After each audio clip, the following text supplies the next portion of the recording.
आज मैं आपको पीपल के वृक्ष के महत्व के बारे में बताने जा रहा हूँ।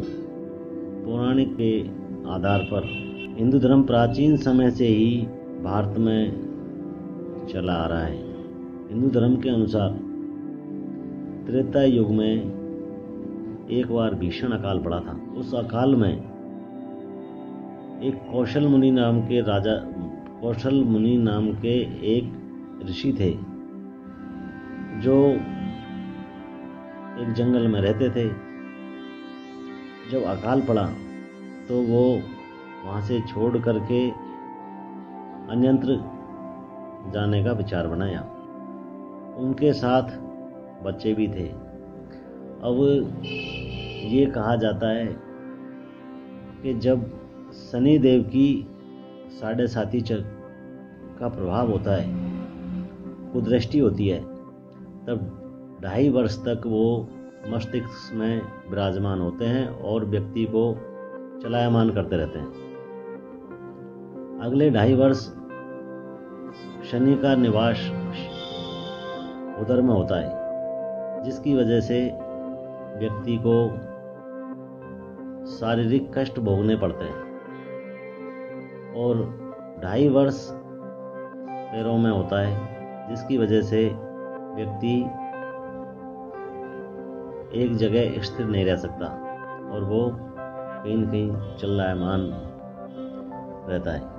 तो इस तरह से जब अकाल पड़ा तो उस समय कौशल मुनि ने जब अपनी तपोभूमि से, तो उसका भी शनि का ही प्रभाव था, उस पर शनि का ही प्रभाव था, जिसकी वजह से उन्होंने वहाँ से त्याग किया। लेकिन जब रास्ते में जा रहे थे उस समय बच्चों को एक जगह बैठाया और कुछ खाने के लिए इधर उधर प्रयास किया। और शनि की कुदृष्टि की वजह से उसके दिमाग में एक विचार आया कि मैं बच्चों को लेकर के कहाँ तक भटकता रहूँगा। तो उनका एक छोटा बच्चा था, उसको नींद आ गई और वो नींद आने के बाद उसको पीपल के पेड़ के नीचे ही सोता हुआ छोड़ करके और बच्चों को लेके और वो वहाँ से गया। जब बच्चे की नींद खुली तो वहाँ अपने माँ बाप को नहीं पा करके दुखी हुआ। लेकिन वो क्या करे, उसने उस पेड़ के नीचे ही आने का इंतजार किया। भूख लगने पर उस पेड़ से फल खाए पीपल के और उसकी छाया में बैठा रहा। पास में ही नदी थी, उसमें से पानी पी लेता था और वो वहाँ बैठा था। उसी समय उधर से नारद मुनि का गुजरना हुआ। नारद मुनि ने देखा कि ये बालक यहाँ क्यों बैठा है।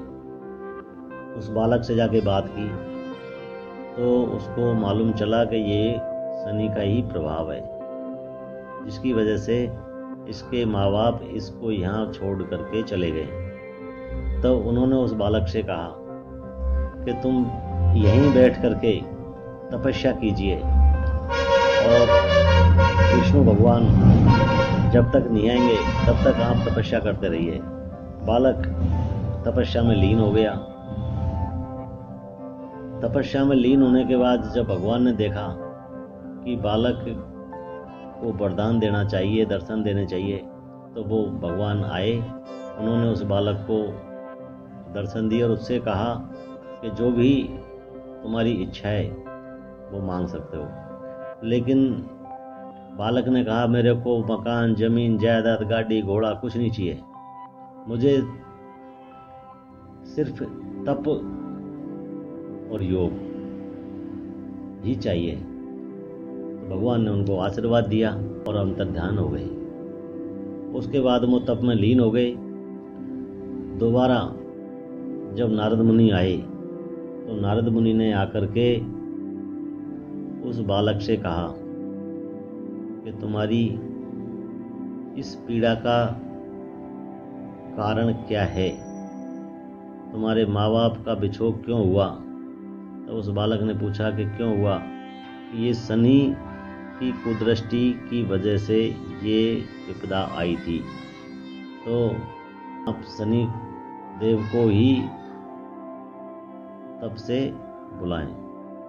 तो वो बालक तपस्या की और उनको शनि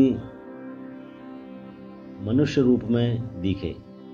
उन्होंने तप के बल से उस शनिदेव को ऊपर से नीचे जमीन पर गिरा दिया, जिससे शनिदेव की टांग टूट गई।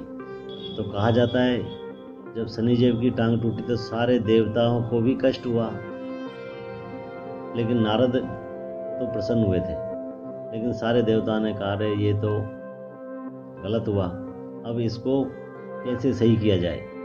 तो नारद शनि के कराहने की वजह से, दर्द की वजह से, और देवता प्रकट हुए और उन देवताओं ने कहा उस बालक से, जिसको आगे जाकर के पीपलाद ऋषि के नाम से जाना जाता है। तो पीपलाद ऋषि ने उन्हें वापस सही कर दिया, लेकिन उस पीपल के नीचे ही उनको सही किया। और उसके बाद में शनि महाराज ने ये प्रतिज्ञा ले ली कि आज के बाद जो भी पीपल के नीचे